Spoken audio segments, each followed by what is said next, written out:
Alicia Watkins. My name is Dr. Boyce Watkins, and I'm here with my lovely wife, Dr. Alicia. How you doing today, babe?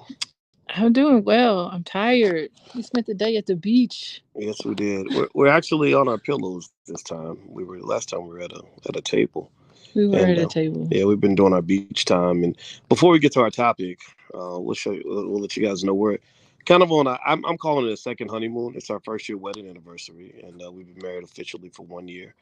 And so we decided to hop on a ship and go out into the water, and that's what kind of where we are. It's about time we finally We've been talking about got on this cruising for a cruise. while. Yeah, we've been talking about cruising. There we go. There's that smile and That this. heat, boy. Yeah, that's me on the beach, Oh, look at you. Okay. feeling the heat, feeling the heat. Hey, everybody, let us know, by the way, before we get started. Give us a yes in the chat if you can hear us. We don't have the best Wi-Fi on these ships, so we want to make sure you guys can hear us. So if you can hear us okay, give us a yes. That way we can confirm that you guys can hear us okay. And also, shout out the city that you're from, and we'll jump into the topic quickly. I assure you. I pity the fool who don't cruise, says Jug House. Yeah, How I know. What is that? How's Royal Caribbean cruise ships? They are great, actually. I highly recommend it. Highly recommend it. King Quentin is jumping into the top. He said, if they say we're only 12% of the population. Like, interesting. Okay, okay. All right. So Cameron Douglas is out of Louisville and Kevin's out of San Antonio. By the way, I'm sorry about the tragedy down in Texas with those poor children at the elementary school. That was, Good grief. whew. Oh, another. Let's move on to more optimistic topics like black fertility. Um, Oh my so goodness. give us a yes or no. How many of y'all saw the story about the brother who had 33 kids and he took a family photo on the internet and he got a lot of pushback. His name was Desmond. I don't have his last name in front of me. I don't know it, and that's not really relevant because I don't want to embarrass the brother or anything like that. But he had 33 kids and he took a family photo that had 24 kids in it. He And couldn't get them all together. yeah, and so in the when he takes the family photo, his he puts up like kind of a let's see if I have it here, some kind of like a thank you note to his baby's mamas for making it all possible. And oh, sorry, those are some of the comments. But yeah, he put up a thank you note. I don't have the thank you note with me, but he put up a thank you note to his baby's mamas, basically saying, thank you for making this possible. And there were 9 kids missing. He named a lot of names. There's a lot of names in the, a lot of very creative names. You know how Oh, black people. really? Well, you know how we are. My So grandma used to call them homemade names. yeah, yeah, But yeah. I kind of like the different Well, my names. sister's name is Latanja, so that's kind of. I don't Yeah, think but that's so is you know what? We haven't heard of Latanja, but that's also the Supreme Court justice name. Tangi, Katangi. Oh, it's Katanji. Yeah, Katanji Brown Okay. Jackson. Yep. All right. Well, Yeah, yeah. So ain't similar enough. nothing wrong with those creative homemade names. I saw some like Barnquishas and stuff like that in there. But Yeah. yeah, yeah, yeah. So here was the interesting thing, right? So a lot of people had comments. They had remarks about it. And then before I get to those remarks, I want to ask y'all. Okay, so the brother has 33 kids, and he went out of his way to go on the internet. He did a very passionate video, almost like he was angry. He used a lot of terms like, beat that nigga, stuff like he was really mad because he felt that the internet had kind of clowned him. And I want to ask you all this. Assuming that he can financially provide for all these kids, let's assume that he can pay enough child support to take care of 33 children. Would you say that what he did is admirable or irresponsible? Like, is it admirable that that he populated half of Cincinnati, or is it irresponsible that you got all these kids in multiple households and stuff like that? What do y'all think? Like admirable, irresponsible, or you can choose another word if you have another word. Juanita says irresponsible. Miriam says irresponsible. Okay. Let's stop playing old school people come from big families, says Jug House. You know that's true. My grandfather had like 10 brothers and sisters. T-Boss from TLC is my cousin, and she didn't believe she was my cousin. I said, no, our grandfathers are brothers because our great grandparents had like 10 kids. Let's stop playing. Let's see, irresponsible. I'm seeing a lot of irresponsibles. He clowned himself. Totally irresponsible. Says too rich to miss. I wouldn't say it's neither. He's doing what he should do. Nothing wrong with that, so long as he's providing for him, says Amici. Yeah, I think that's a good point. Right? I spent a lot of time thinking about this, right? And I thought it was such an interesting topic. And first of all, I'm gonna ask my wife. And given that you're a woman and I'm a man, I do believe that that's going to lead to some different reactions. And also, you're a licensed therapist, so you saw the video and you also noticed some things from a therapeutic standpoint about his reaction. He was very passionate, very like kind of mad. He's a lot of yelling and stuff like that. What are your thoughts? What goes through your mind? And would you say irresponsible or admirable? Neither. What would you say? I don't try to weigh in on the judgment piece. So I don't want to judge individuals' behavior. So I'm not here for that. I'm also, I don't want to get into that, but I also would like to get more into like what would be the motivation behind someone having multiple partners. What would be the motivation behind someone wanting to impregnate a bunch of different women? Because if you look at the ages of those children, he had a bunch of different women He got pregnant at about the same 14 3-year-olds, and that's like a little daycare he got go. I mean, that's a lot. That's like a little baby basketball team. Yeah. So what's going on in your psyche that you think that you should be proud of the fact that you have now probably dated, and who knows if there's any love at all? I mean, you think they got these... you think he really got time to date? Who got time to date? We got Wilt Chamberlain up in this mug. Yeah, so something has to happen in order for him to get familiar with somebody long enough to be able to impregnate someone. So, I wouldn't say that these women are just opening their legs for just anybody and just letting you go raw dog into someone. That's a question. Somebody brought this up. I always like to see what intelligent Black people are saying about this. And just so y'all know, when I say intelligent Black people, I'm not talking about people who went to school. I know a lot of educated fools. I'm talking about people that just think, critically think. And I was really curious to see what the comments were. And somebody did ask this question. She said the main question is, who are all these women that were complicit in the creation of these 33 kids? So what's the psyche of the women? What's the psyche of the women who probably know each other? The women who are just saying that this is okay to some extent, or are they not saying it's okay? I would almost imagine that his life is pretty chaotic. So the question is, what's happening with you that you would want to create conditions in which your life is chaotic? So what's going on deep down inside of him? How empty can you be that you feel like you need to have all these children? Interesting. That's part of it. And what's happening with the women. Now, he comes off as a very confident person. He comes off as somebody who's very fast talking. So, I think he's got some game. He clearly has some game. And so, again, like what's happening with someone who feels like they need to dominate a woman in that way, where they're just going to knock them up like that. So, that's the perspective that I bring. I'm not even going to judge whether it's right or whether it's wrong. I'd like to get more into how is it that someone feels that they need to have 33 children and counting. Who knows? We know. Like, how many children is enough children for you? But he does look pretty young. He don't look like he's 40 yet. So he could pop out another 30 kids. Yeah, he could have more. It's real interesting, right? Like, I think about the fact that I don't think there's anything inherently wrong with having a lot of kids. People do it. Mormons do it all the time. Mormons be having 800 people in the family picture. We know from those Mormon families, a lot of those Mormon families, there's a lot of dysfunction there. There's a lot of dysfunction, but there's also structure, though, because the Mormon Church is one of the richest groups of people on the planet. Well, like their average per capita wealth levels exceed, if I'm not mistaken, most people, right? So there's a plan. There's like there's like a code. It's like, okay, the Bible and Joseph Smith tells us to be fruitful and multiply. So we multiply. There's a structure. It may or may not involve multiple wives. I know that a lot of Mormons don't do polygamy anymore. Some do. It's like part of a process and a plan. So should we vilify, if a brother just decides to, hey, I want to make sure I'm here, my genes are here in the next generation. I'm gonna pay my child support on time. Let's assume he's able to do that, which I honestly that's a lot of money. But is that okay? The thing is that he's created all of these lives, all of these precious little lives, and can he create the condition of which these children, all 33 of them, can have the love and attention that they need from their father? Mm.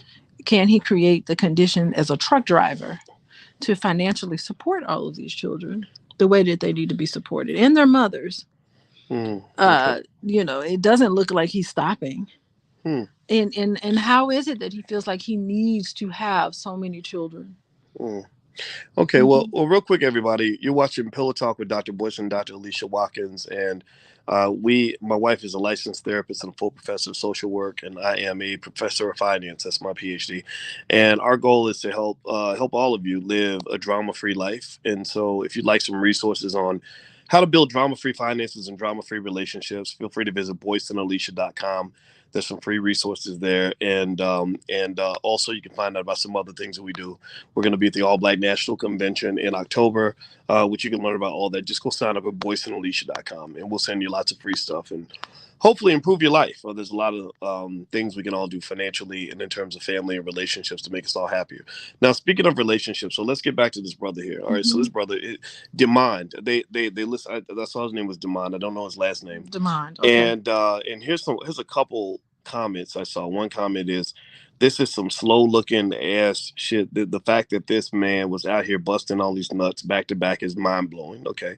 Somebody else says, "The government needs to get their money back. He intentionally made broken homes, causing the government to have to take care of his kids." Now one thing that's interesting was he went out of his way to the hero. This is wrong on so many levels, and shame on the grandma for being part of this coonery. So, all right, so that's an interesting statement by Carrie. So I think that what's interesting is when you talk about his reaction to the internet, chaos, like people just kind of clowning him for having all these kids.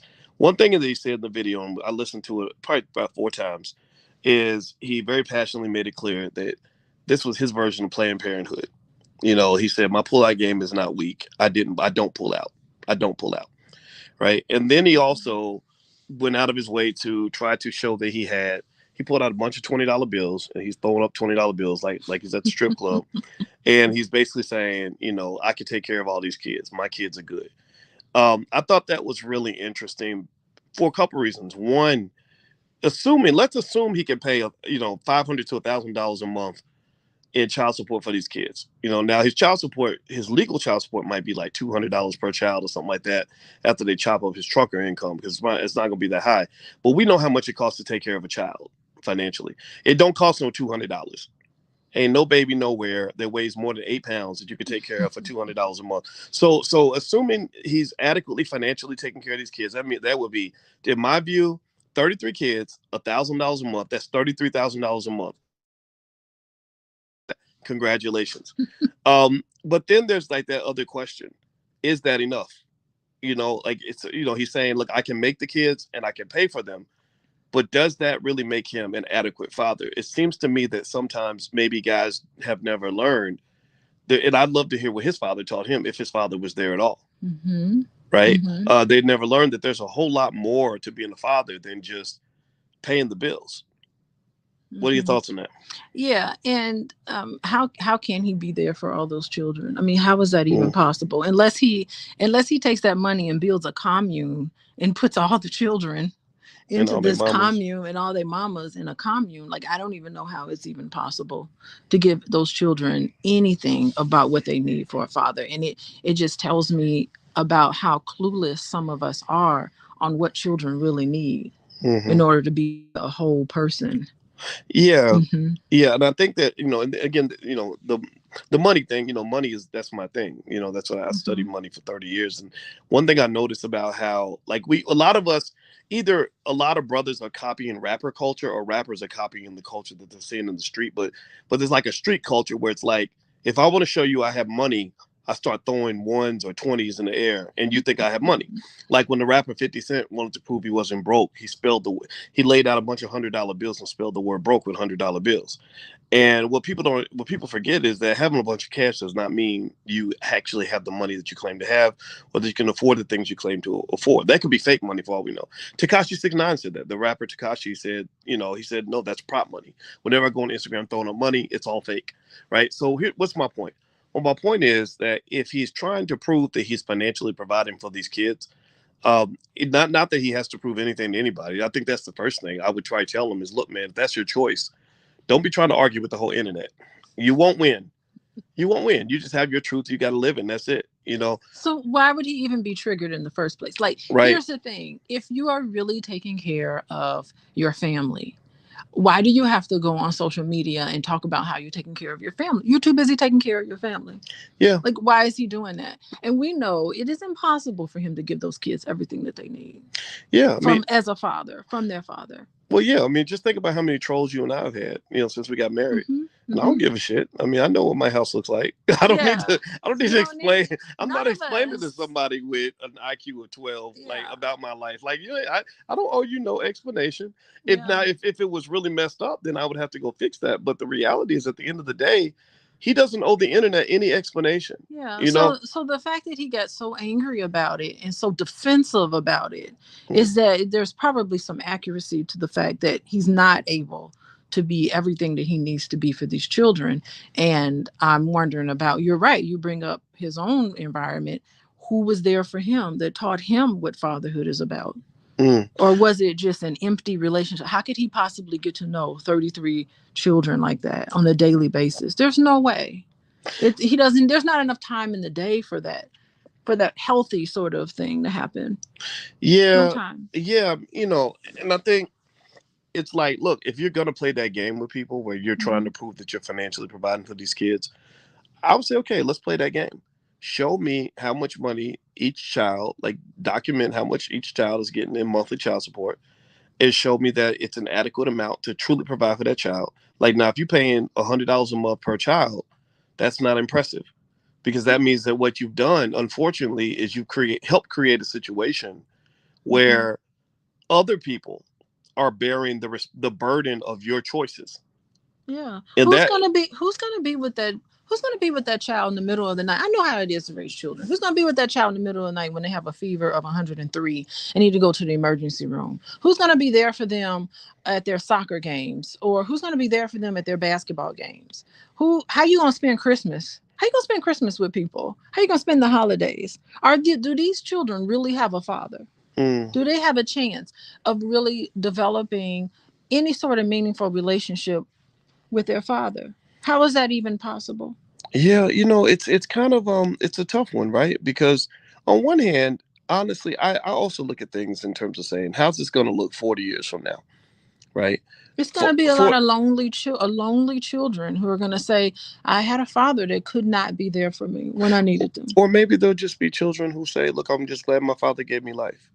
I mean, I just think about it as a person who never knew my biological father. I had a stepfather that stepped in. I was very lucky. But I don't look at it like, now, mind you, I don't necessarily have a lot of respect for my dad, but I don't hate him. I appreciate him giving me life, right? And I think that there is kind of a tradition in Black families where we kind of just say, okay, Papa was a Rolling Stone, and we laugh it off. Like, did you ever see that joke where they showed a pair of gator shoes and they said, if your daddy wore shoes like this, that means you got siblings you never met? Mm-hmm. Yeah. So, I mean, the thing is that maybe your dad was a Rolling Stone, your biological father. And it's so funny because when I look at you, I kind of see him in you in a way. And it's really, I kind of love that. I just love that for some reason. And I think that, one thing that your dad did, he probably made a lot of mistakes. And I know we can make excuses for our parents. And I know that all of us do that. So let's make excuses for him too, so in a way, like, one of the most loving thing that your biological father did was to say, okay, I think that Boyce can have a better life with this Right. family. So But he was that's able to give you up. So I mean, it was almost like he was able to say, he was able to do something that was very, to me, very well, selfless, to be able to say, well, okay, I take do my agree, child. but that's not my point. I know that's not your Right, but I point. don't want to talk about my specific father like Oh, that. you I mean, brought it up. So I brought it up to make a point that okay. and that I wonder 40 years from now. Now there is a possibility that 40 years from now you could have 33 children who grow up saying, "I don't want to do what my daddy did." Right, Mm-hmm. that's a possibility. Or you could have 33 kids who just say, "Yep, my daddy, he gave birth to me. I didn't know him very well because we had a lot of other siblings, but I had my brother and my sister and my 40, my 20 brothers that I know about. You know what I mean? And that's just what it is, right? Like I'm not necessarily I wonder as a society if we have gotten to that point where we think that if you don't have enough money, you're not allowed to reproduce at a certain level, right? Which we have to be really careful about that conversation, because then we start getting into that Margaret Sanger, Planned Parenthood language, where she felt like some people just shouldn't be reproducing because they're poor or their culture is bad or whatever. But there is something about this that does make you uncomfortable, because you do feel like, okay, there's no way these kids are getting everything that they need. Yeah. So why do people have so many multiple children like this? And a lot of people walk around, they're just very empty inside. They have no self-worth. They feel very inadequate in some way. And so sometimes they have all these multiple children to kind of fill it up, to fill Yeah. up this sort of emptiness. You And see for that with him, men and women. you see it with men and women. I'm not saying that this is the case across the board, but I'm just trying to give an explanation. And I'm definitely not judging people who have a ton of kids, but I'm just trying to say there's something to that. There are some people who have a loss, unresolved loss in their life. They have an attachment that went awry in their life, and to somehow compensate for that, you can have like a replacement child. That is a word, a replacement child. And just, it's almost like there's never enough there to fill in that void of why somebody would need to have so many children. Another piece could be is that perhaps some people feel like that's their way of declaring their manhood, spreading their seed everywhere. Again, that comes from a place of lack. Because if you know that you are a man and there's no ifs, ands, or buts about it, you don't have to go around and spread your seed everywhere, because that's what you have. You have this good self-worth. So you're talking about that slave breeder, legacy that was instilled in us on the plantation. It gets into self-worth. It gets into self-esteem. It gets into what you think that your role should be, how empty you are, and how you fill that up. Wow. Well, everybody, you're listening to Pillow Talk with Dr. Boyce and Dr. Alicia Watkins. My wife is a licensed therapist and a full professor of social work. If you'd like to learn more about what she does, she sees clients on a regular basis. So you can go to coachingwithdralicia.com, or you can follow her online at Coaching with Dr. Alicia. If you could take 1 second, please, and hit the thumbs up button. Thumbs up, thumbs up, thumbs up. One of the things we believe in is we believe in the spreading of thoughtful conversations in the Black community, and also healing of our people, so we can heal our families, get rid of the trauma, get rid of the drama, and just become better people all the way around. So if you agree with that, then we hope you'll subscribe to the channel and also share this video. And so we're talking about this brother Demond online, who has 33 kids, and he was kind of clowned for it. So he did a really passionate video. I put the video up. I'm not going to play it today because there's a lot of cussing in it, but you can find it on my Instagram. My Instagram's The Real Boyce Watkins. And on this video, he was basically kind of cussing out all of the people that were criticizing him, and basically making the point that he was providing for them financially. And he showed that by throwing $20 bills, a bunch of $20 bills in the air, which honestly, again, that doesn't, that ain't enough money. Right. That's not enough to take all them kids to lunch. Think about it. You take them to lunch, you spend $10 per child. You can't even buy diapers for 33. If you take them all to lunch and it's $10 per kid, that's $330 for one meal. 300. I mean, that's crazy. So buy them all Christmas presents, $100 each, $3,300. Go ahead. I'm sorry. That's crazy. So I also am thinking about the mothers, right? So what's the perspective of the moms? To me, how could there have been any substantial type of relationship with these mothers, with these women? I'll just say women. How can there be I mean, how can you establish and develop a substantial relationship with all these different? I don't know how many moms there are. I mean, there's got to be multiples in there. I tried to find But the exact number of moms. uh-huh. I couldn't find the number of moms. I'm gonna guess over a dozen. Okay. Yeah. Yeah. So how can you really establish any sort of meaningful connection with them?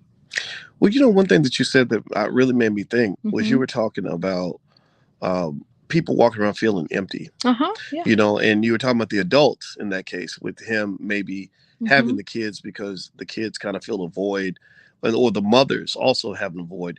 And one of the things I really believe is that a lot of what we see is intergenerational. Now, if you consider the fact that 76% of all Black kids grow up without a father in the home, I'd be willing to bet my last nickel that he didn't grow up with his daddy in the house. And here's my point. My point on this is to say that, so what you might be seeing is some of the changes in parenting styles that are going to occur when two people get together as adults, but both of them as children never saw two parents figuring it out together. They saw their mother doing everything, right? So he grew up, let's say he grows up seeing his mother carry the load. His daddy was maybe his daddy was a Rolling Stone. His daddy would get him pregnant and then bounce out. So he just assumes, okay, that's the man's job. The man is the breeder. And then maybe the women also grew up in a household like that, where they saw their mother struggling, working 3 jobs, doing everything on her own, because there was no man who would even stay in the house, longer than a couple of days. And I think I wonder if this is part. So when he talks about legacy, my question, the thing I want to just ask him is like, okay, yeah, you're going to have a legacy, but what legacy are you passing? Are you passing a legacy of prosperity and well-being amongst your kids, or are you passing on a legacy of generational curses? Yeah, and the emptiness. Those kids are going to be empty, chances are, because unless their moms move on with someone. I don't know. I don't have no idea what their family life is like, but you are passing on that emptiness. And it's looking for love in all the wrong places, looking for comfort. I mean, you think about, like, why would just the sexual act in and of itself. I mean, then I start thinking, like, how is it that that's how he's finding comfort? I mean, or if he's finding comfort at all. Does he have a trail of broken relationships behind him with all these mothers? Maybe he dated them, got them pregnant, things happened, and then he ended the relationship and he's moved on to yet another one. What's happening that there's all these serial relationships? What's happening that he's not truly connecting and truly committing to one person? Why can't he? Is there a trust established? All of these things. I think I started off by saying, I bet you his life is very chaotic, and I bet you he's doing a lot of ranting in his life. What we saw on social media is probably like what he does a lot. Well, he was definitely ranting on social media, right? And I think that does say that there's something there. But I'm not judging him for how he chooses to build his family. I hear a lot of brothers who don't want to get married or don't even want to be in a relationship because, it's a lot of work. I tell people all the time, I say, yeah, I got married, but don't think I'm telling everybody to get married, because you and I both know marriage is work. And if I wasn't ready to do the work, think about it. I got married in my 40s. It's not like I got married at 25 years old. I saw the work that my friends were doing, and I said, I don't want to do all that. So I don't blame him for that. But what I am thinking about is, when you think about your role as a father, what people got to understand, this is Uncle Boyce talking, so I hope it's okay for me to share this from this perspective. The father generally is the one who instills the confidence in his children, especially his daughter. And, like when I had the conversation with Lil Tater, and I spent a lot of time telling her, you are enough. You are enough. And I say, I'm a king, right? She said, yeah. I said, and you're the daughter of the king. She said, yeah. I said, so what does that make you? She said, a princess. And I said, don't forget, you're always the princess, right? And that conversation I felt was really important, because I saw her going through situations that will challenge your self-esteem. Now, take the father out of the picture completely. Then you have these poor, broken children going out into the world, into adulthood. And they, many of the girls, they will fall for any man who buys them a bag of Cheetos and tells her that she's cute, because she never had her dad around to tell her anything good about herself. And I think that it's And in fact, I know this for a fact. At least this, again, this is just me speaking anecdotally here, but I do remember speaking to a young lady who, had some kids, and she was dating some guys where I was kind of like, I think you could do better than that. And when we really got to the heart of the issue, she didn't think she could do better. Right, she didn't feel like she was worthy Yeah. of anything better. Like she would meet men that were better than the men that she picked. And she did not want want the better men because she did not feel she was worthy of those other men. And part of, I believe that where that came from was the fact that her daddy was never around to say, baby, you are special, you are worth it, you are valuable. And I think that's where when you talk about a woman who says, who lays down with a man and has unprotected sex with a guy that already has 30 kids, something ain't quite right in the psyche of that young woman. Yeah. That's what I was talking about, the psyche. Like, how could what it is that you're trying to connect to this hope that you can get this man. And there's so many people that feel like if I give him what he wants, if only I can give him what he wants, I can get what I want.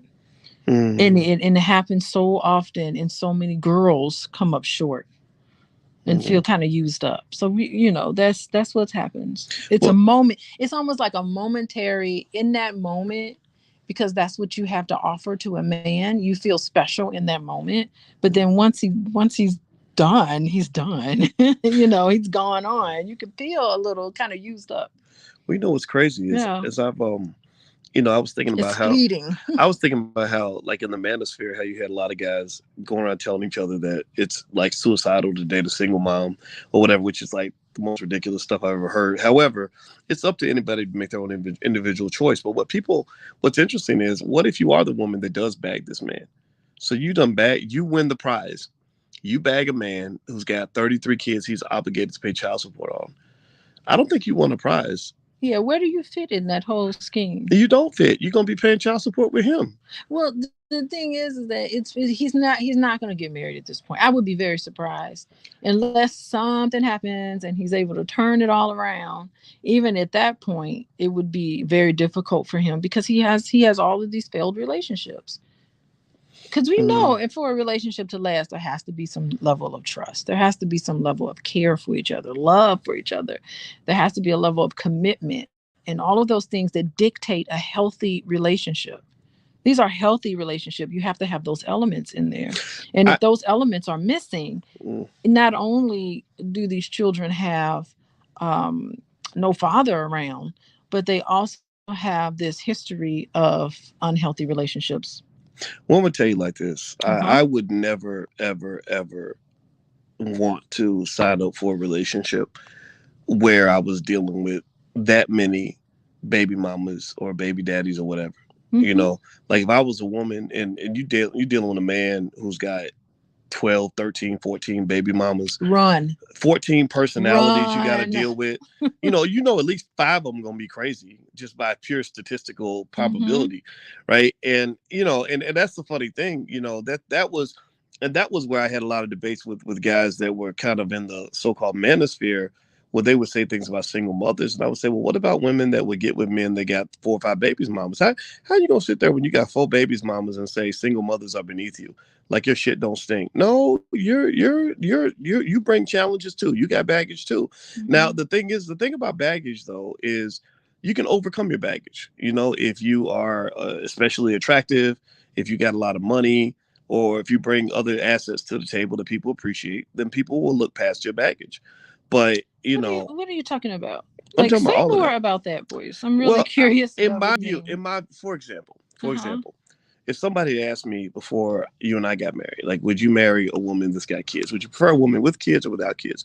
I say probably I'd prefer a woman without kids, but you have children, right? It doesn't matter. Okay, it's my right to have my preference. Okay, right. But the thing is that everything else isn't always equal. So in your case, it's like, yeah, but Alicia is drop dead gorgeous to me. And also her kids are awesome. They're well behaved and they're good people. So I like these kids. Like, I like your children. Now, if I wasn't attracted to you and did not like your children, then it might be a different story, And I think the same thing is true with anybody, or if I had a crazy baby's mama who's banging on the door every other day, you'd be like, okay, I don't know if I want to do this. So I think that everybody has their assets and their liabilities. And in general, it's just like a company. A company can have a lot of expenses and a lot of losses, but they Mm-hmm. just have to have enough revenue to make up for their Mm-hmm. expenses. So you can have $1 billion in expenses but if you have 2 billion in revenue, Mm-hmm. then people will want to do business with you. Yeah, it is important to take a look at someone's baggage, and that's why it's important to date for a while so that you can try to figure out what their Hmm. baggage is, what their triggers are, and decide if that's something you want to sign up for. If there's Mm. too many red flags, then it might be time to just say you could date someone, but that doesn't mean you have to marry that person. Mm. Or Well, I agree with Natoya's comment. what she She say? says he has created a lot of single mothers who will be shunned by men brought up by single mothers and by men who are out there creating single mothers. Yeah, but and Yeah. that's very true. And then also, I'm just thinking about how these children feel. How do these children feel? I mean, what if they Mm. all live in the same city? How embarrassing would that be to know that your dad? Think about it. They all live in the same city and they all go to the same school. How embarrassing is that? I wouldn't be embarrassed by that. I would. I've actually worked in a school where I've seen that before. You Mm. just be siblings right there in the same class, and I spoken. Those kids can be a little embarrassed to say, Mm. "Gosh, my dad has slept around with all these people It and wouldn't. have all It these wouldn't. It children." wouldn't Some of necessarily. them are can be It embarrassed, wouldn't embarrass me. or feel they may feel a little ashamed. I don't know. I remember being that age, and I kind of saw whatever my daddy did is what he did. It didn't. What I cared about with my dad You was wouldn't be ashamed. It's almost like no. if your mama is a hoe, it's like, oh my Well, God, yeah. If my mom was a that's hoe, a that'd be shame. embarrassing. Yeah, it's But yeah, embarrassing. but daddy being a hoe ain't the same as mama being a hoe. I It's would not. Men, I do believe there are some doubles, kids everywhere. but yeah, I don't know how I would feel. well, I think it's more I don't know like. how I would feel if my dad, if my father had a bunch of kids everywhere. Like I would be like, oh my I goodness. totally get that, but Like I would say that it comes down to how I'm well. just trying to see it from a whole bunch Yeah, of people's different perspectives. yeah, I think it comes down to how well you manage your situations. Like if my father was a billionaire who had 27 kids, I wouldn't care. I'd be like, our daddy's a billionaire. He had like he wanted to be fruitful and multiply. That's what daddy was, a Rolling Stone, but he put $100 million in my trust fund and he spent plenty of time with me, so we cool. Like I don't So believe in children. so how can he spend plenty of time with you with 27 kids with a bunch of different mothers? Like how is that possible? Like I don't we know. just talked He about just that. I don't know. Maybe he just pulled it off, or maybe I was, I mean, this is or kind maybe of I don't know. Again, I'm not mhm. saying yes or no to any particular scenario, except to say that I think everything can be overcome. Like I think that if your father did make mistakes, you know, Mhm. Mhm. he can make up for those mistakes. That's my point. I mean, it's Okay. like and Oh different. yeah, yeah. You can It's like always make up like for any mistake that you let me make. give you an example. Mhm. I never really knew my dad, my biological father, and I didn't understand why he wasn't around when I wasn't born. He wasn't around when I was a baby. I don't remember him at all. And I remember when I met him. And you know what would have made me forget, like let go of the baggage, is if he was a man I could look up to.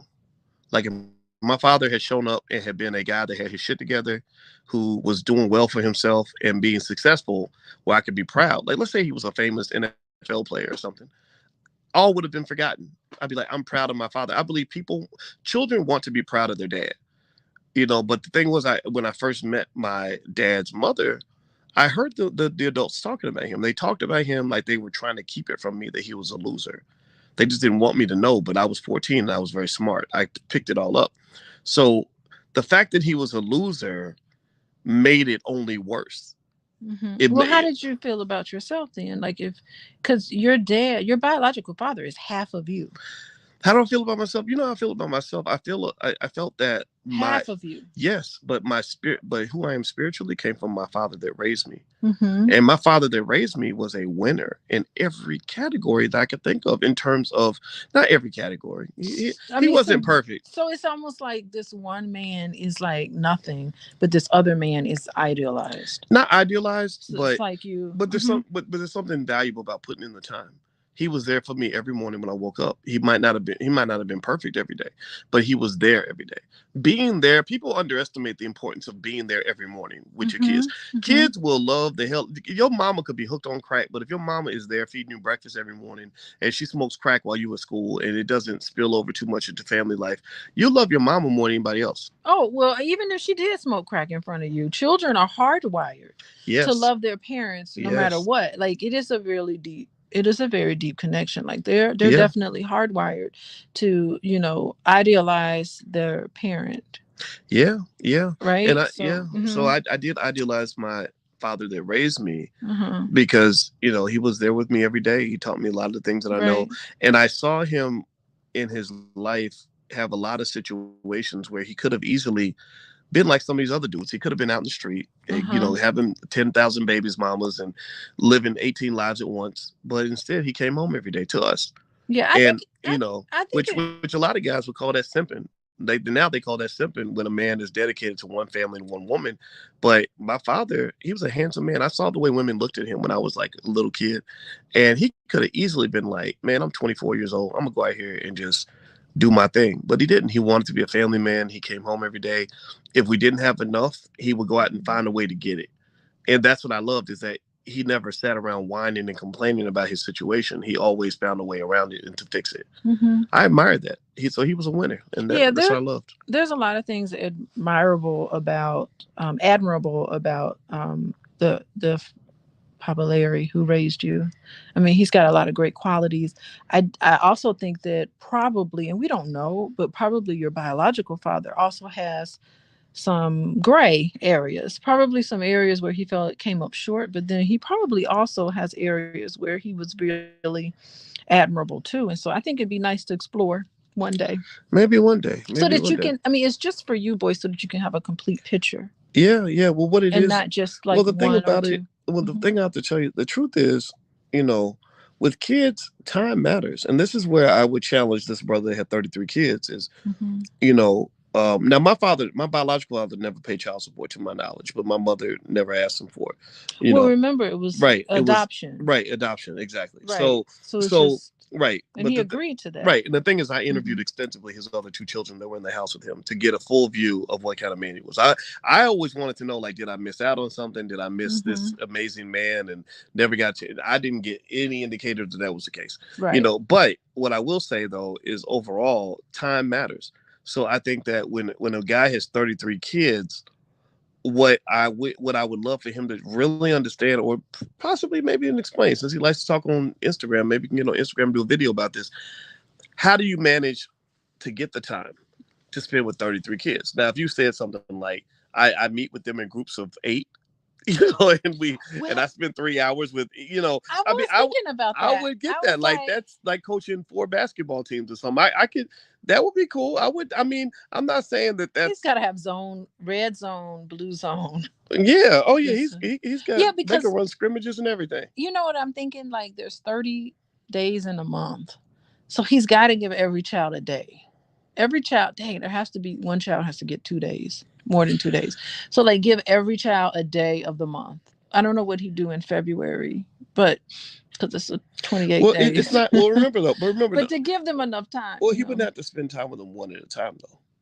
But I think that's And it'd important. probably be better to have them like 5 or 6 at a time because they could play with each other. Or unless he grouped them into age. And remember, he would also have to, He could group them into age and gender like and then give an them, elementary school. he could section out, he could zone it. He could say, okay, all my daughters between the age of 0 and 3, I'm gonna be with you on these 2 days. And then all of my sons between the age, like, he could really like section them out. If he got the moms so coordinated together that he can get them all, at least most of them all together in one room for a picture, he's they can definitely coordinate a little better and like try to figure out how he can zone those kids out so that he can actually spend time with them doing age appropriate things. Because I'm thinking like, okay, so when you're like school age, your needs are different. So Mm-hmm. school age, you might want to put them together. 5 to 7, you got to group them out developmentally. 0 to 3, 3 to 5, 5 to 7.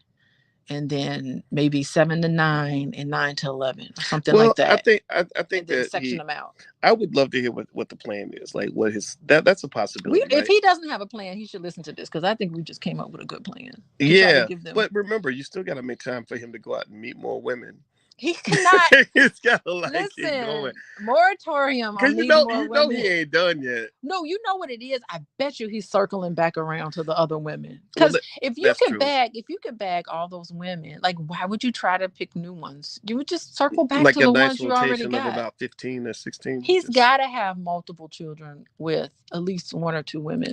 Well, you know what's interesting, and this is something I thought about too, and this is the one area where I would probably, hit the pause button on this. Like I don't judge somebody for saying, okay, I want to just make a lot of kids. Right? I don't know if that's ethically something you can judge. I mean, can you imagine the hospital that's just like signing the birth certificate and just like, oh my God, we got all these kids with the same name. Same name as the could you imagine it? Well, what I was thinking about was not so much that.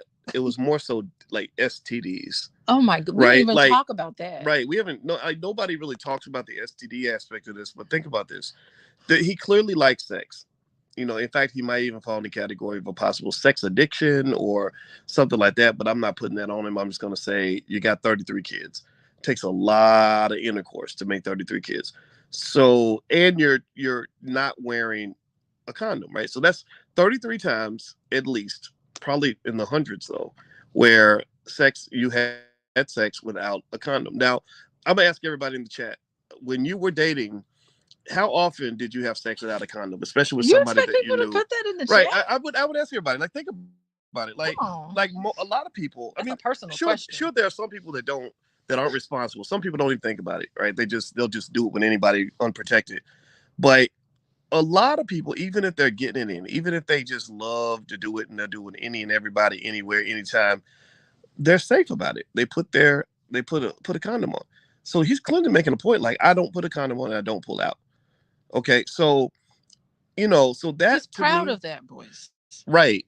So that right there kind of says that there could be even more issues that we don't even know about. Well, of course there are. And here's the thing. We just scratching the surface. Well, here's the thing. The mental health issues. Right. Well, here's the thing. Nobody talks about that. Like when they'll just talk about sex as if STDs don't exist. Like somebody made a joke. They said, "How many women do you think Chris Brown has smashed?" And somebody said, "I don't know, probably about 10,000." And they just laughed it off. Mm-hmm. And I said, do you think it's possible for a person to have sex with 10,000 people and not catch every disease in the book? I think about it, right now, they got monkeypox going around. Like monkeypox is out there, man. Did y'all read that? Like, I'm not judging. I'm not judging nobody's choices. It's okay. Like, sex is fine. Do it. But seriously, like, literally, they trace monkeypox to these, like, gay rave parties where these dudes are going in there just raw dogging men that they just met 10 minutes ago. Monkeypox. Mm-hmm. So I don't know. I kind of feel like it's that. So there's like a deeper conversation that really needs to be had beyond just like getting pregnant is not the worst thing that can happen to you. He's been to the clinic a lot. Has he? I'm certain. A lot of brothers been to the clinic. I don't know. I know a lot of brothers ain't been to the doctor since they were newborn babies. Oh, he gonna have to go to the clinic. Get his stuff checked out. I don't know. I mean, sometimes you have people that feel like they're invincible. Mm-hmm. They feel like they can't happen to them. And, or for example, like I think about things other people don't think about. Like when Eazy-E died, I thought, wow, he had sex with probably 5,000 women before he died from AIDS.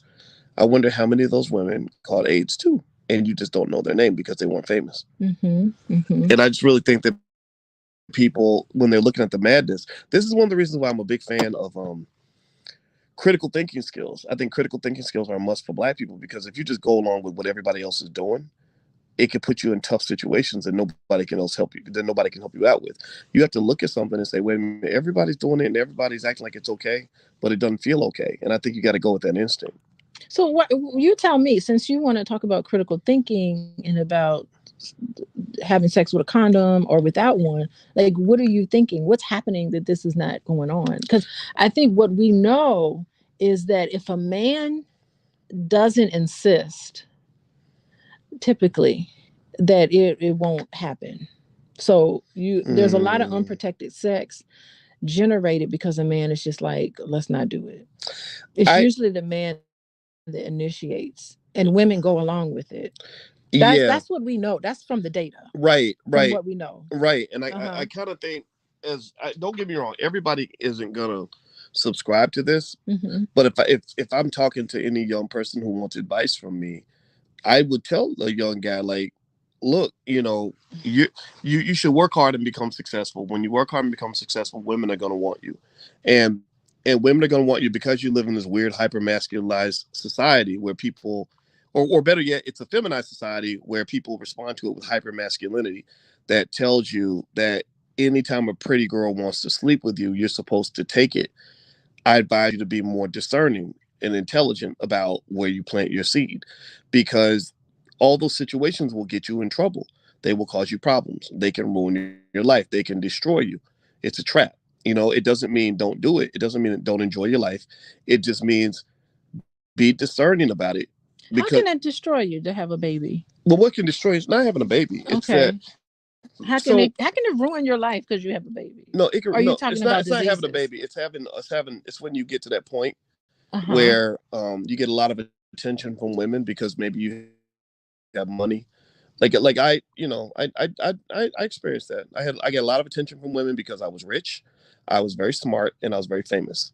So you'd be amazed how many women slid in my DMs and everything else. And the thing about it is that as a man, it's like being a kid in a candy store. And if you put a kid in a candy store and he eats every piece of candy that he can possibly see, and you never tell him no, he's going to die from diabetes. He's going to just eat himself to death. And instead, I just tell guys, look, earn your way into the candy store. You earn your way into the candy store. You earn female attention by being successful. What? Let's just go on. Now I'm going to be quiet. So you earn female attention by being successful and rich and all these other things. That's what women love. Women like men who are successful and wealthy, period. Good for you. So now that you're in the candy store, pick you a nice piece of candy or more if that's what you want. Just always be mindful, though, that gluttonous behavior almost always brings a type of karma into your life that could destroy you. Look at Bill Clinton. Bill Clinton, had all these women chasing him, and he decides he got to get head in the White House, and it damn near ruined his whole legacy. Look at Bill Cosby. Bill Cosby had a beautiful wife and all the women in Playboy Mansion he wanted, but he took things too far. Now his whole legacy is destroyed. So what I'm saying is, an intelligent man has to know discernment and moderation and some degree of discipline. If you don't know those things, then whatever you built up, whatever you created, somebody's going to come along and destroy it. And they're going to use sex as the weapon to do it because they know that men become very weak when it comes to sex. Yeah, the thing is that if these men, we get messages, men get messages that their manhood is tied to how sexual they can be and how many notches are on their belt. We get that. We get those messages. And it is a big deal to think about who you settle down with. So, someone like Bill Clinton, though, he has a problem because he was under investigation. He was under investigation with another lady while he was messing with Monica Lewinsky. So that tells you that there is something else going on. Like, we're investigating you. And meanwhile, he's with Monica Lewinsky in the White House. Oh, Bill was getting busy. Do you know Bill used to have prostitutes brought in with police escorts and stuff? Yeah, when he was governor of Arkansas. Oh, and that's what it is. And there's other stories. I remember Al Sharpton telling me stories about Muhammad Ali and the women. And Muhammad Ali is literally my second greatest hero behind Malcolm X. I love Ali. I'm from Louisville. I walk the same streets as this man. I love Muhammad Ali to a T. But one thing that I always focused on, as an act of critical thinking, is I always learn to critique my heroes. And so as much as I love Ali, the thing that brought him down was his addiction to women. Mm-hmm. The women were the ones who took all his damn money. They did. Ali right. And what saved him? All those children. Right. Yeah. All them kids, all them women. And then when Ali was all, very slurring his speech and couldn't box no more, those women were gone. They took their money with their new husbands. They were doing all right. And what saved Ali and his legacy was a good woman. See, a bad woman can destroy you. A good woman can can save you. Yeah, Lonnie came along. Lonnie really loved him, and Lonnie said, "Wait a minute, we got $1 billion legacy here. Let me use my MBA from UCLA and protect this." And she did. She Well, did a great she did job. a pretty good job protecting him. Yeah, There's some things that I would have done differently, right. but I get it. I get it. there are some things I would have done differently if I was Lonnie. I mean, I think he was gone past his years, and I think we saw him a little too feeble. Yeah, well, it But was that was kind the of only thing. it kind of putting him out there in front of the world, kind of looking like that was kind of sad. Yeah. But still, though, Mhm. I just really think that so when you look at Ali's life, it's like I get it. You're Muhammad Ali, you're a world champion. The women love you. You love the women. Your appetite is Mhm. pretty almost insatiable. But where's the line? That's the point. Well, I think what I see with Muhammad Ali's life though was that there was never, again, when I talk about how there's never enough, it's mhm. like he had way too many women than he needed to have. He had way too many children. I mean, a lot of kids with a lot of different women. He also had way too many fights that he didn't need to have. Right? Like we watched the Ken Burns documentary about Muhammad Ali. It was just like, okay, he needs to be done. He needs to stop fighting right now because it's having a terrible impact on his health. But he could not, he needed that limelight. It was never enough. Well, And I think also he needed the money. I think that once he got to the point, and this is something that a lot of athletes fall into when it comes to child support issues and all that, is they get to a point where while they're young and making big money, they get a lot of financial obligations, and then they can't afford them later on. So they have to keep boxing and playing basketball. You can go back to court. You And can try. say and adjust like the old boy did. Remember I sent you that article Jesse Williams, about Jesse Williams, who went back and said, "Hey, yeah, I was making $6 million when this child support was established, but now I don't have that acting gig anymore, so we have to adjust the child support." Yeah, and I think the hard part is that sometimes they don't adjust it as much as they need to, and by the time they adjust it, you have to really prove that you're really broke. And well, you should and prove that you're really broke, because but the there are a thing lot of men who get away with. right. I'm sorry, there are a lot of men who get away with paying child There are a support lot- when they really should be paying a lot more. I do agree. But at the Okay. same time, though, the fact that you have to be Jesse Williams, an actor who's been acting for 25 years, and prove that you are absolutely destitute, that's humiliating. You just show how much you got. You just show your bank account. I get that. But what I'm saying though is that it shouldn't have to get to that point. Keep your shit in your pants in the first place, so you don't have to go ride that roller coaster ride. He was married That's my point. with these kids. I mean, he was married. Or just prepare you. I mean, I think you can protect. He was married. Yes, but I do believe in asset protection. I think that you have to protect your ass and your assets. Okay. And a lot of times, if you are simply reacting to what's going on in your life right now, you could create situations that are going to be hard to maintain when your money ain't flowing like it used to be. Well, the thing is, all you do is show a pay stub. You just show your pay stub, and that's the end of it. Like the court it's not that complicated. You show a pay stub. It's not, but it's not. But I don't think it's as easy. It's not that difficult. I don't think it's as right. I think it can still be tough, right?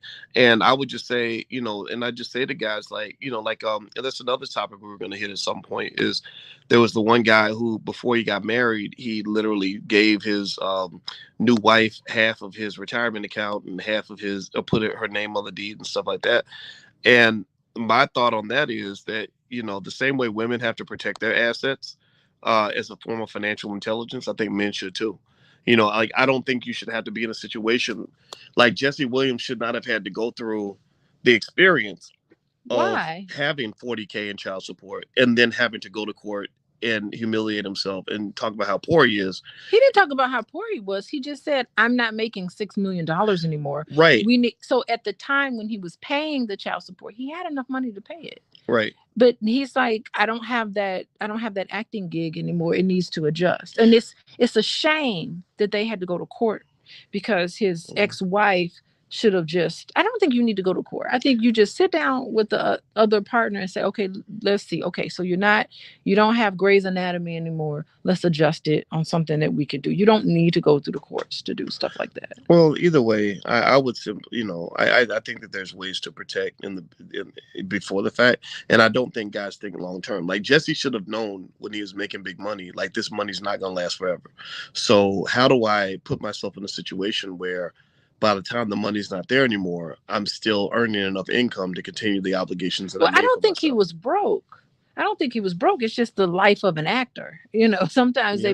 they get gigs, they make you go on auditions, you get something, you adjust the child support. I mean, it's a little squishy because it's like Hmm. you just never know. Like the series could be cut at any moment. I don't know the life of Hollywood people, but I imagine that you get money when you're on sitcoms or on TV shows, and then sometimes the show gets dissolved, and so your money gets dissolved. Well, everybody, you listen to Pillow Talk with Dr. Boyce and Dr. Alicia Watkins. My name is Dr. Boyce Watkins. This is my wife, Dr. Alicia Watkins. She's a full professor of social work and a licensed therapist. And one of the things we believe in is giving you tools to live a drama-free life. That means drama-free relationships, drama-free finances. And so if you'd like some free resources to that effect, just sign up at boyceandalicia.com, and we have some free stuff that we can send you that can help you with that process. And also, I'm a big fan of critical thinking skill. And so, speaking on this issue, one thing I'll say Hmm. is, I think that when I see scenarios like this, right, this brother had 33 kids, And I, counting, I'm right, and certain. Hmm. counting, right, and I see a lot of guys like that. I see guys crying in child support court because they can't pay the child support, crying in divorce court because they've gone broke now. You worked for 30 years and now you're starting over from ground zero. And one of the things I think that black men have to have is some sort of a critical thinking skill, the ability to be strategic. And to me, strategic means that you don't have to hit rock bottom before you start fixing everything. You have to learn from the people in front of you. And I'm not judging. I'm not judging what this guy did or anything like that. But I just say I've just seen it 1,000 times where guys go broke because of their penises, and even when you're talking about getting married and stuff like that, I know that when I took my time to get married because I wasn't gonna let anybody tell me what to do. And then I even decided when I get married, I would prefer to marry somebody who's got assets of her own she's trying to protect, as opposed to somebody who's going to feel like they have to have all my money in the event of a divorce. Because divorce courts take up $10 billion a year out of people's families. A lot of families go broke from that. So I would just say that anybody in here that wants to be successful, you got to plan your family properly. Like if you're a guy and you're splattering kids everywhere across the country, it's going to be really hard for you to go build any kind of empire when you're taking care of, 14, 20 kids. It's just really tough. And I think for women, you got to think about the types of men you lay down with. If you got 4 kids with 4 different guys and, all this other chaos, then, you could end up in some economic traps that you can't get out of. And a lot of this does come from slavery. I think that when you talked about tying sexuality to masculinity, I think we got that from slavery. I think that's the big buck slave who's running around and, on the breeding farm and impregnating all the women. And I just think that mindset has to be challenged a little bit to say, like, what are you doing? Like, what are you doing to yourself? What are you doing to these children? What are you doing? What are you really doing to your legacy? Like, are you really creating a legacy and guaranteeing your legacy, or are you creating more trauma? What are you married to? I mean, that's the question that I ask a lot of people. Like, what are you married to? Like, people who aren't married to an individual. Okay, so suppose, Boyce, you're 50 years old. I mean, you're 50 years old, you're married to me, but suppose there's a man who's 50 years old and he's not married. He's not married to a person. He's married to something, though. Sometimes we are married to our ideas. Mm-hmm. Sometimes we're married to a thought that women only after me for my money. So if you're married to that, then that's what you're going to see in your life. Mm-hmm. What are you married to? Are you married to hate? Are you married to contempt for women? Are you married to destruction? Are you married to the idea that you got to have all these kids? Are you married to the fact that I'm only going to see women as someone I can plant my seed? Is that the idea that you're married to? What is it that you're married to? So a lot of us are married to something. Even if it's not a person. We're married to our ideas and we're married to our thoughts and feelings about something. And that's what we see in our life. Well, I wish him the best. I don't. I didn't. I wanted to do this podcast really to have a conversation about it, not to talk about where he's wrong or whatever. I will say 33 kids is a lot of work, but if he knows what he's doing and he's got it handled, and most of the parties involved are happy with the situation, then who are we to criticize? How could he know? How could he know? How could he know what? How could he know what he's doing? How's Um, that possible? I don't know. I don't know. Maybe that's just I don't know. I mean, I wouldn't do this. Like I wouldn't have 33 kids, but I'd be curious to hear his logic as to why. You know, and remember, he can't have those kids by himself. So there are women that, for whatever reason, became complicit in the process. I think another thing that How can he love those kids? How can you really show and give love to all 33 of those children? First of all, in order to show that you love your child, you have to also show love and respect and gratitude and appreciation for the mothers. mm, He has to show that for the mothers, because if he doesn't have respect and appreciation and gratitude to the mom, how can he show that for their children, for the children? yeah, It's not possible.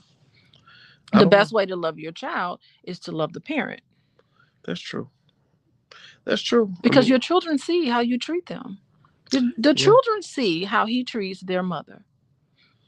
So he Mm, has to treat, I mean, the one, if I could give him any advice, would be he has to really show the utmost level of kindness to the mother and mm. appreciate all of that. All of the respect that he could possibly give has to be given to the mother, or the children will internalize it to say there's something wrong with me. If there's something wrong with my mother, there's something wrong with me.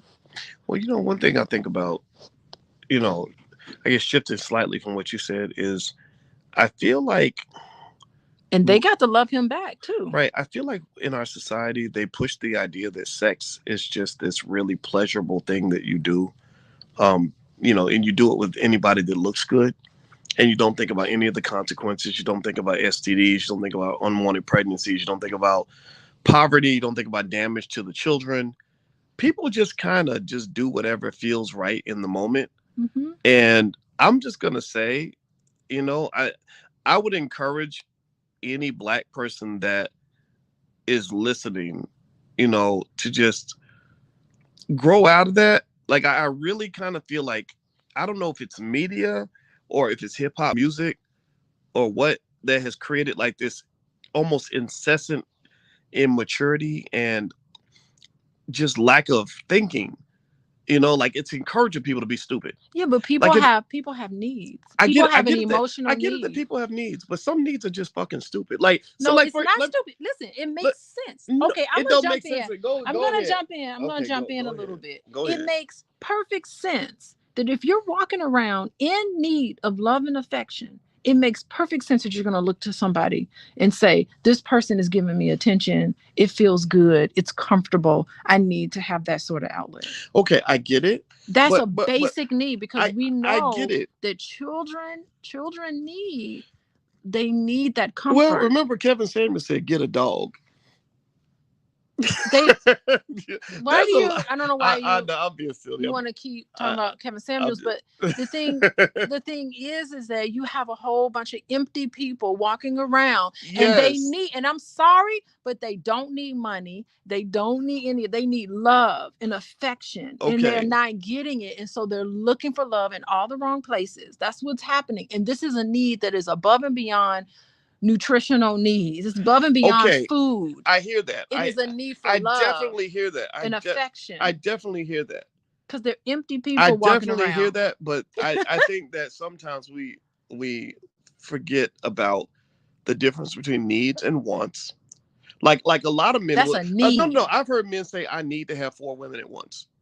Right? And obviously that's not a need, that's a want. What they're really But no, saying, whatever they're saying, they even may if just feel like, you know what, one woman just don't do it for me. I need to have a woman and 4 side chicks. I've heard men just kind of say it that way, right? Or I need a side chick that can help me relax, and I need a main chick that can be my stable one. And I'm not saying, and the thing they is, need love, is what right? they Okay, need. okay, I get it, right?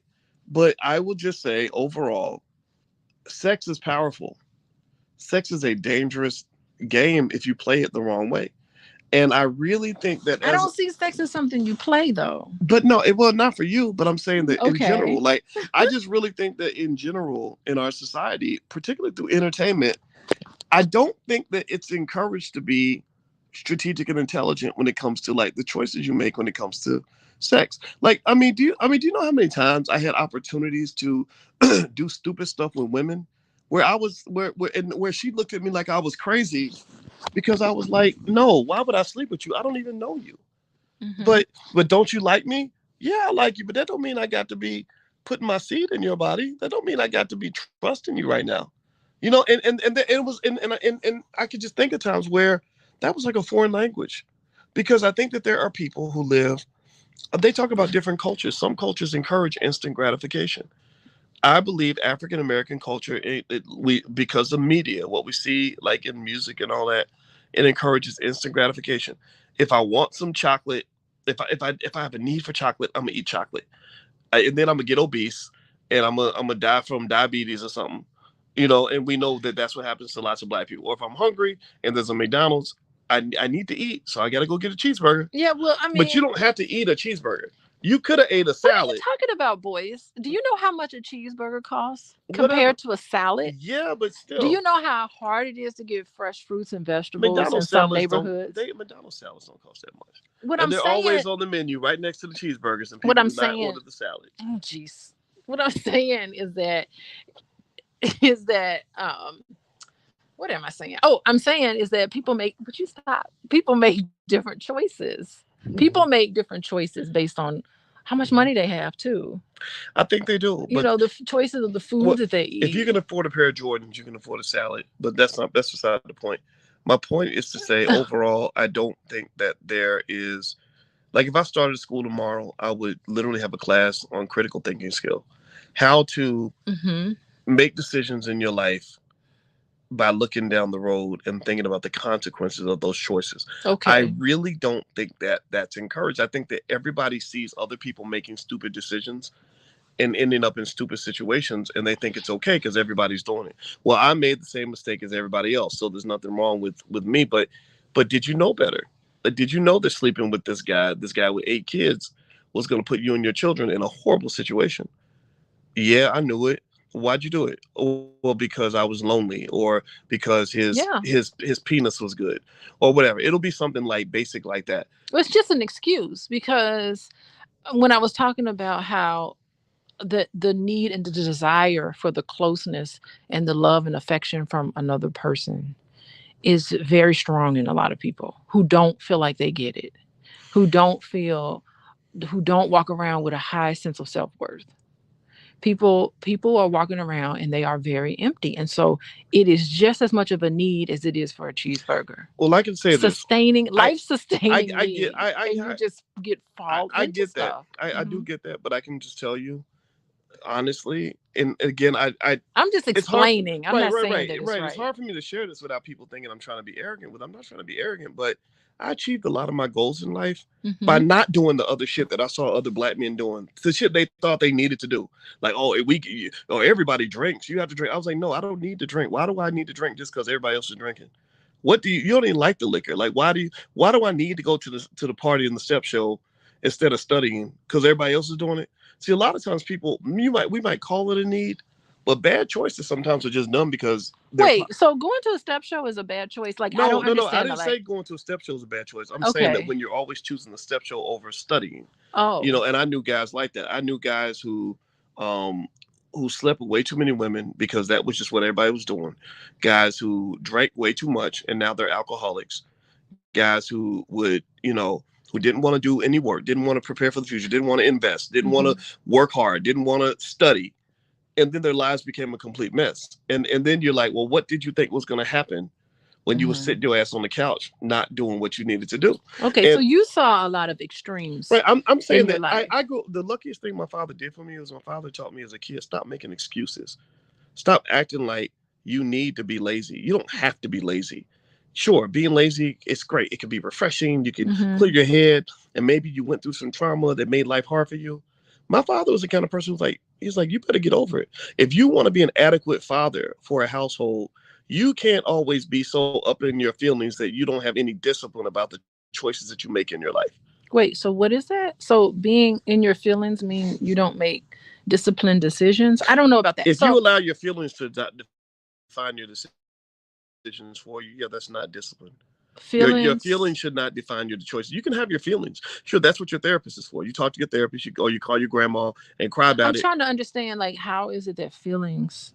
Like I don't get that. Feelings are okay. We all have feelings. The question is, if you and I have the same feeling, it's like Will Smith. Will Smith had a feeling when he said, "I want to go slap Chris Rock because Chris is talking about my wife." Well, he had a A thought. lot of men, he had He a thought. probably felt very Okay, angry. right. He had a thought and he had a feeling that led to an action.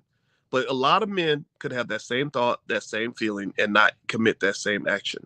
So I think Okay, that so it's not the feeling, it's the action. Because what I'm now that I'm listening to you a little more, what I'm Mhm. hearing you say is that it's more so you have a feeling and you're showing your emotion in the way that's not helpful for the family.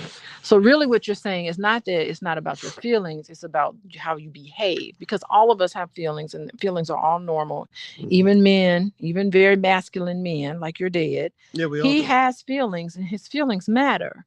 But where I think what he was trying to tell you is that you don't always have to be impulsive. You don't always have to act in a way that's not conducive to building the family Yeah. and commitment to the family. So I think that I don't want us to feel like being a man means you don't have feelings and fuck feelings and all of that. I know No. that's not what you're trying to say. No, no, Okay. I'm not saying that at all. Okay. I'm saying that all those women he made those kids with didn't have to sleep with him. They might have been lonely, but they could have found another way to deal with their loneliness other than allowing some man that's got 18 kids and 88 diseases put his penis inside their body. I'm not saying that he has all that, but I'm saying that if you're having all that unprotected sex with that many women, that's not a safe scenario to step into. And if you're a smart person, you're not going to put Mm-hmm. yourself in the harm's way like that. Like, don't get me wrong, I get it. You know, like guys might go. I've heard guys say, "Oh man, I was at a club and the stripper looked so good. I just had to do it with the stripper, and I didn't I didn't have no condoms in me." Well, not every man is going to react that way. A smart man's going to say, "Yeah, she looks really good. Yeah, I'm feeling like I really want to do this." But the You don't have to consequences, behavior. right? Okay. The Yeah. consequences Yeah. could be disastrous. I'm gonna get on out of here and I'm gonna go find a safe space to Right. express what I'm feeling. And that's what I'm saying. It's Okay, I got that. Now I'm glad you explained it a little more because it makes sense to me. And I do want to comment on something else you said because you made like really, I don't know, it just sounded kind of extreme that like drinking in college it ruins your life and going to step show ruins your life and all you're supposed to do in college is study. I didn't say that. So I don't know. I got that But impression. that's not what I'm saying. Okay, all right. So what are you saying? I'm saying that you Uh-huh. go to every step show you want. My sister went to every party, every step show, and I think she drank in college. But she also was a straight A student. And the reason was because she understood priorities. She would study first and then go to the step show. She would study first and then go to the party. Okay, You know so what I'm your saying? sister was well Right. balanced. I knew right. And what I'm Okay. saying is I knew a lot of people who would go to the step show before they study and then they never get around to actually doing what they're supposed to do. Okay. All right. That's what I just wanted to say. I mean, if you're 21 and you're in college drinking, in moderation, as long as it's not like binge drinking, it's all irresponsible, it's not the end of your life. You're not going to ruin your No, no, life because of that. I don't Okay. think it is. I think that Mm-hmm. it's not taken seriously enough. Because I had rum punch on this trip Yes you did. and Yes you it was did. lovely. Yes it was. And I remember how much fun you had with the rum punch. Yeah, I think that everything's fine in moderation. And that's the thing. Even when you talk about things like sex, I mean, let's just keep it real. Everybody loves sex. Sex is awesome. Sex is a Mm-hmm. great experience, and not everybody has sex when they're supposed to be doing it with who they're supposed to be doing it with. I get that. That makes sense. That's life. But what I'm saying is that there are some points where you have to draw lines in your choices, or the consequences come knocking. And I don't know if everybody got the opportunity to have parents that really taught them that your choices have consequences and those consequences belong to you and they're the result of your choices, not the result of just the white man or society or racism. Those Mm-hmm. things are there for sure, absolutely. But one of the best things my parents ever gave me was they told me you're responsible for your life. So if I was sitting there, and I had 14 kids and 12 babies mamas and I was crying about the child support, my father would be like, well, what were you thinking? You weren't crying when you went to their house and had sex with them, so why are you crying now? Man up, deal with it. Mm-hmm. And I really don't know if a lot of people get that message. Well, that's what this guy was doing. He claimed he could man up. Well, he had a big stack of 20s. But I still question that whole thing, of course.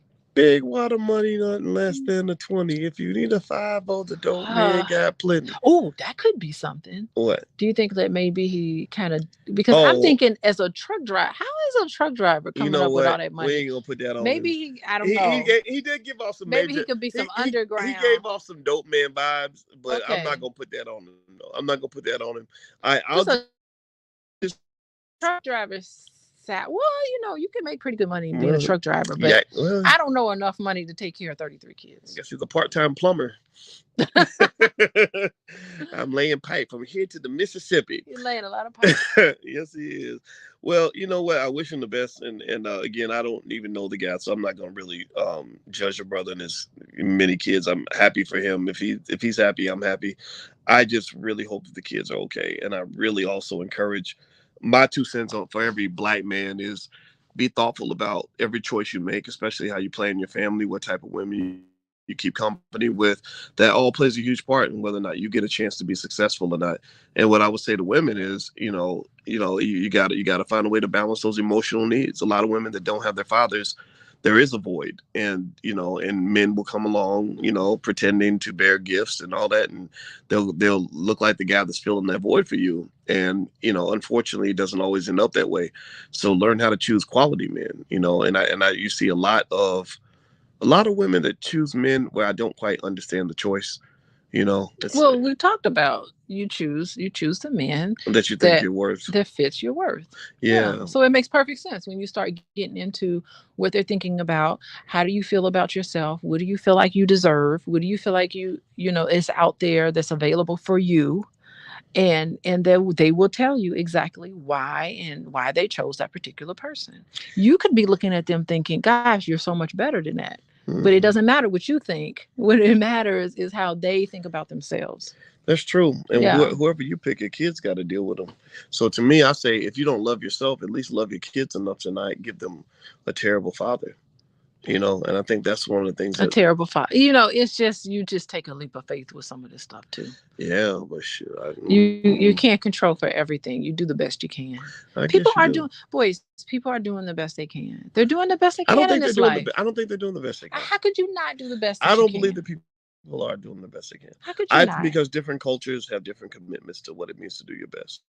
Yeah, but if Like you're the in Jew, your like culture, how are you supposed to know? right. It's your culture. I think you can know, but the It wouldn't problem be. is, the thing is, like, think about it. There's a reason why people are more likely to listen to an uneducated rapper who can't even spell his mama's name than they are to listen to, like, you and I. We're both professors. We know what the hell we're talking about. But, and there's a few hundred people listening to us right now, for sure. And by the time we're done, a few thousand people will watch this video. But if I was some rapper who done shot 4 people, who calls myself a nigga in every other sentence, who glorifies dealing dope and killing black people, I would probably have 10,000 people listening right now. Because we as a community have been trained, in my opinion, when they took hip hop and they took the persuasion of hip hop and turned it into a method of destruction of the mind of the black man and black woman in America, they just really did a rope a dope on our people. So now you have millions of people engaged in deliberately self-destructive behavior because they're imitating losers. Mm-hmm. That's my 2 cents. Yeah, and the losers are really interesting. It's so fascinating to watch a train wreck happen in front of your face. You're look at this mess. Well, like when we talk about Future versus Russell Wilson, what person in their right fucking mind would think Future was a better choice than Russell Wilson? That Russell's a lame. Why is he lame? Because he loves his family? Is he a lame because he don't beat his wife? Is he a lame because he doesn't do dysfunctional, horrible shit to his family? Like, Future has threatened to kill his baby mamas in front of their children. This man got kids everywhere. He has no respect for women. Like, what? He also has a new album out that's really good. Right, and that's what I'm talking about. It really is a good album. It's a great album. He's a great talent as an artist, and I'm sure he might be fun. I'm sure I can't judge men in terms of looks, but I'm sure he's a very good looking man to women. I get all that, but my Lord Jesus, and he's probably are we really that backward as a community that we literally will look at those two guys side by side? And a lot of us will say, no, the multimillionaire who loves his family is the lame, and the other guy that's the real man. That's the real nigga.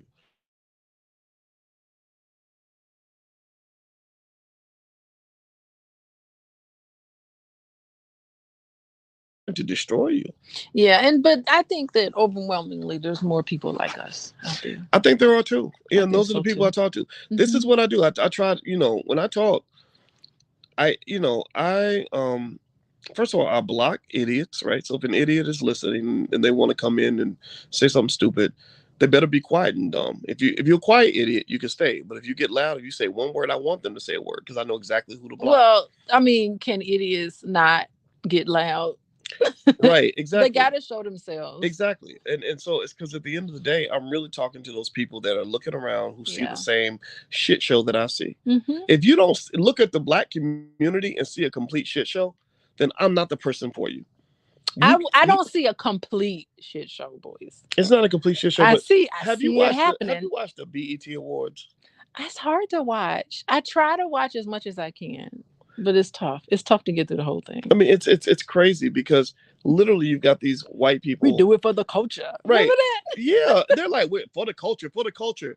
And this culture is created by white people. That company's owned by white people. It sure is. And they're creating your culture. Jewish people don't let Black people create their culture. Arab people don't let Chinese people create their culture. Like, it's dumb of us to even think that it makes sense that a white-owned company can be like, oh, this is your culture. And nobody is speaking up against it. Well, nobody's going to. We are so, but I'm talking about none of the people that are in it. They're so complacent. They need the money.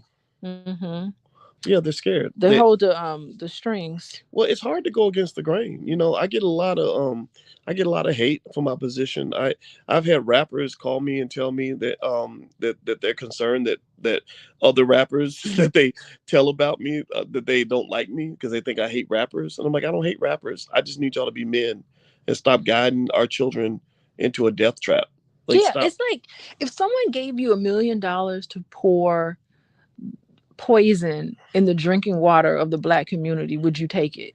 Exactly. And it's like some of these rap artists are like, yeah, I'll take it. I'll pour it in there. I don't even care. Like that interview, it was a long time ago. There was an interview with 50 Cent. And he's just like, okay, because 50 Cent has a son.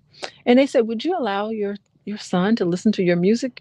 And he scrunched up his face and he's like, no, I would never let my son listen to the music. And I was done with him after that because I'm like, okay, but you're going to play it and have my children listen to it, but you won't even want your own child listening to it. So, I mean, that just tells you, he's not pushing back on anything. Well, I don't know what he's doing now, but that was an interview a long time ago. Well, it's just kind of sad. I think there are people who get it and some people who don't, and it's okay. If people don't get it, they just don't get it. But I'm not with none of this stuff. And I don't care. I don't care who agrees or disagrees. It's like, we know what right and wrong is. And I think that as a community, I think just even on things like drugs, with all the drugs, all the damage that drugs have done to the Black community, how in the hell could you let an artist that looks like you promote drug use to your kids? Like a lot of people in here, in fact, how many of y'all have ever had this, like where you dealt with a relative on drugs or a parent on drugs or somebody in your family got arrested for drugs or somebody in your family got killed over drugs? Like, you should have zero tolerance. I think as a Black community, we should have zero tolerance for anything promoting drug use amongst young people. Fortunately, children, we watch our parents. Children watch their parents. So we are in that house. When we're in our house with our children, we can set the tone for how things should be by what they see us do every single day and how they see us treat them. Fortunately. Yeah, because that's what I did with my parents. Like, I'm an educator. My parents were educators. And how could I not? How could I not be an educator? So I watched what they did. And I grew up in the 80s, in the crack era. I didn't have all that. With all that music, I listened to all that terrible music too, boys. But I had a nice, safe home environment. Well, and that wasn't your culture. Like, you were. No, it wasn't. You were raised in a culture that's built around education and family and all this other stuff. So I think, if you're in that culture, that's sort of being. And I was sheltered from a lot of stuff like that. Yeah, and I agree. And it's the kids without guidance that end up being influenced by the music. And so anyway, guys, we're about to shut this down. We appreciate you guys for listening. And it was a fun conversation. And by the way, if you could please hit the thumbs up button, thumbs up, share, subscribe before you go. And also, if you'd like some free resources from us on the drama-free lifestyle and what that looks like, drama-free relationships, drama-free finances, feel free to visit boyceandalicia.com. All right, we're out of here, guys. Have a great day. We'll see you soon. Take care now. Bye, everyone.